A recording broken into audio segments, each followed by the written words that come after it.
Subscribe to Color Frames. అంతర్జాతీయ cricket కు retirement ప్రకటించిన మహేందర్ సింగ్ ధోని ఐపీఎల్ ఫార్మెట్ లో కొనసాగుతున్నాడు. గత 2 ఏళ్లుగా అతని ఐపీఎల్ రిటైర్మెంట్ పై వార్తలు వినిపిస్తున్నప్పటికీ కేవలం అభిమానుల కోరిక మేరకు ఐపీఎల్ ఆడుతున్నాడు. గత ఎడిషన్ లో గాయం కారణంగా మైదానంలో చాలా ఇబ్బందులు ఎదుర్కొన్నాడు. బ్యాటింగ్ ఆర్డర్ కూడా చేంజ్ చేశాడు. సీజన్ ముగిసిన తర్వాత ధోని మోకాలికి శస్త్రచికిత్స చేయించుకున్నాడు. ఈ నేపథ్యంలో ధోని వచ్చే ఐపీఎల్ సీజన్ ఆడటంపై సందిగ్ధత నెలకొంది. సమాచారం ప్రకారం వచ్చే ఐపీఎల్ కు ముందు ధోని వీడ్కోలు పలికే అవకాశం కనిపిస్తోంది. ధోని ఐపీఎల్ ఆడకపోవడానికి కారణాలు లేకపోలేదు. ప్రస్తుతం ధోని వయసు 43 సంవత్సరాలు. మునుపటి ఫిట్నెస్ తనలో కనిపించడం లేదు. అయినా సరే 42 వయసులో అభిమానుల కోసం బ్యాట్ పట్టాడు. ఇప్పుడు ఆ పరిస్థితి లేదు. ధోని ప్రస్తుతం 100% ఫిట్గా లేడు. 2023 సమయంలో ధోని మోకాలి గాయంతో బాధపడ్డాడు. అప్పటి నుండి మహి గత 2 ఐపీఎల్ సీజన్లలో గాయంతో ఆడుతున్నాడు.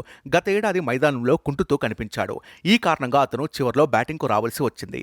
ఎవరు ఒప్పుకున్నా ఒప్పుకోకపోయినా చెన్నై ఈ స్టేజ్లో ఉండటానికి కారణం ధోనినే. ఆయన లేని చెన్నైను అభిమానులు ఊహించుకోలేరు. కానీ ఏదో ఒక రోజు ఐపీఎల్ నుంచి రిటైర్మెంట్ తీసుకోవాల్సి ఉంటుందన్న నిజం కాదనలేము. మహి అంతర్జాతీయ క్రికెట్కు రిటైర్మెంట్ ప్రకటించినప్పటి నుంచి అతని ఐపీఎల్ రిటైర్మెంట్ గురించి ఊహాగానాలు వినిపిస్తున్నాయి. ఇది మాత్రమే కాదు, ఇప్పుడు చెన్నై సూపర్ కింగ్స్ జట్టు భవిష్యత్తు వైపు చూడాల్సిన అవసరం ఉంది. తద్వారా యువతకు అవకాశాలు లభిస్తాయి. ఐపీఎల్లో ధోని చెన్నై సూపర్ కింగ్స్ తరపున అన్ని మ్యాచ్లు ఆడాడు.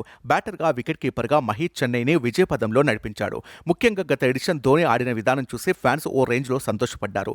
2024లో మహి 14 మ్యాచ్ల్లో 161 పరుగులు చేశాడు. చివర్లో ఆడుతూ సిక్సర్లతో మైదానాన్ని హోరెత్తించాడు. అంతకుముందు 2023 ఐపీఎల్లో 104 పరుగులు మాత్రమే చేశాడు. వీడియో మీకు నచ్చినట్లయితే ప్లీజ్ లైక్ చేయండి, షేర్ చేయండి, కామెంట్ చేయండి.